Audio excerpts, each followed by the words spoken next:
Assalamualaikum teman-teman, kembali lagi dengan saya Deva Agustin Adrian dengan NIM 21042257. Nah, di sini Deva akan menjelaskan mengenai teori modernitas.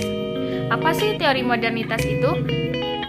Teori modernitas atau disebut juga dengan teori modernisasi menjelaskan tentang proses transformasi dari masyarakat tradisional atau terbelakang ke masyarakat modern. Modernisasi merupakan proses perubahan terhadap sistem ekonomi, sosial, dan politik yang berkembang di negara Barat dan Amerika Utara dari abad ke-17 sampai ke-19, yang kemudian menyebar ke negara-negara Eropa lainnya.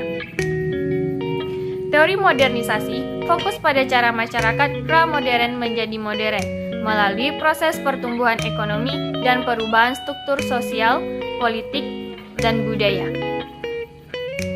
Menurut Waldemar Rostow, ia menyatakan bahwa ada 5 tahapan pembangunan ekonomi, yaitu yang pertama, masyarakat tradisional, yang kedua, persiapan tinggal landas, yang ketiga, tinggal landas, yang keempat, menuju kematangan, dan yang terakhir adalah konsumsi massal. Namun, masalah yang dihadapi negara dunia ketiga adalah bagaimana memperoleh sumber daya yang diperlukan, khususnya sumber daya modal untuk mencapai tingkat investasi produksi yang tinggi.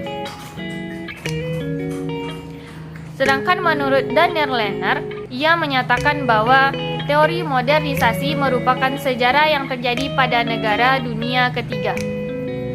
Dalam sejarahnya, negara dunia ketiga mengalami masa penjajahan oleh bangsa Eropa, sehingga membuat negara tersebut tertinggal.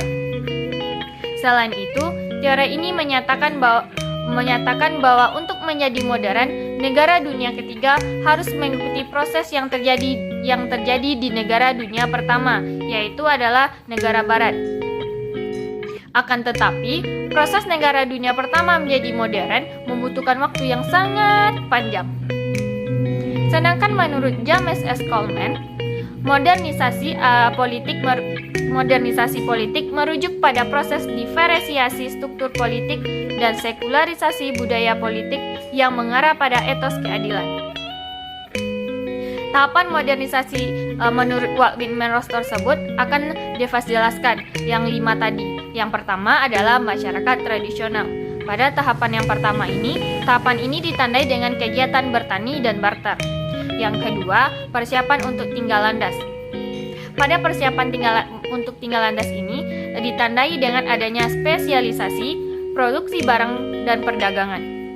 Selain itu, infrastruktur transportasi dikembangkan untuk mendukung perdagangan. Yang ketiga, pada tahapan ketiga ini terjadi peningkatan industrialisasi dan ekonomi beralih dari pertanian ke manufaktur. Yang keempat adalah menuju kematangan. Pada tahap menuju kematangan ini, diversifikasi ekonomi ke daerah baru dan sedikit ketergantungan pada impor. Dan yang terakhir adalah konsumsi massa. Pada tahap konsumsi massa, ekonomi menuju konsumsi massa dan pelayanan di sektor jasa semakin mendominasi. Sedangkan asumsi teori modern menurut Giddes adalah yaitu mengacu pada mode kehidupan masyarakat atau organisasi yang lahir di Eropa pada abad ke-17. Dan sejak itu, pengaruhnya makin menjalar ke seluruh dunia dalam Stopka 2007. Berikut adalah ciri-ciri modernitas. Ciri-ciri modernitas yang pertama adalah individualisme. John Nisbet dan Patricia Aburdas pada tahun 1990 membicarakan bahwa kemenangan individual sebagai ciri utama era modern.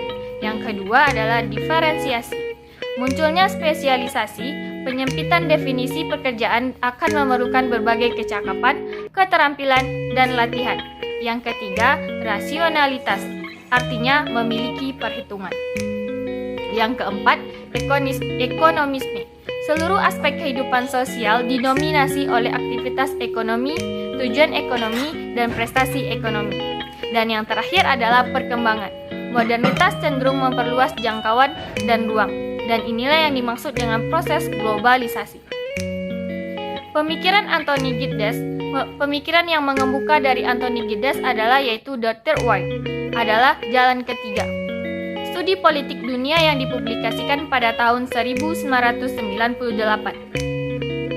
Pada konsep ini merupakan wacana politik global kontemporer yang mencuat ketika eskalasi politik mencuat ke permukaan dengan sangat pesat sekaligus kontroversial. Wacana ini berangkat dari kerisauan Gitdas menyaksikan kegagalan sosialisme di suatu sisi dan keangkuhan kapitalisme di satu sisi dalam memperjuangkan peradaban. Menurut Gitdas, baik sosialisme maupun kapitalisme justru berkembang dalam kerangka politik dunia yang saling menjatuhkan. Keduanya berakhir dengan pudarnya nilai kemanusiaan di tangan kaum proletar dan borjuis. Nah, untuk mengatasi konflik kegagalan tersebut, Gitdas memformulasi titik temu.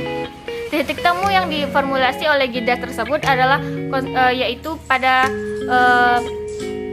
yang dibicarakan Gitdas yang di atas, bahwa konsep ini meniupkan kembali wacana kemanusiaan sebagai mainstream masing-masing peradaban, yaitu adalah jalan ketiga, merupakan jalan terbaik menurut Gitdas bagi konflik antar peradaban demi lahirnya suatu tahapan tatanan politik dunia yang humanis dan pluralis. Sekianlah penjelasan Deva mengenai teori modernitas. Jangan lupa like dan subscribe ya. Dadah.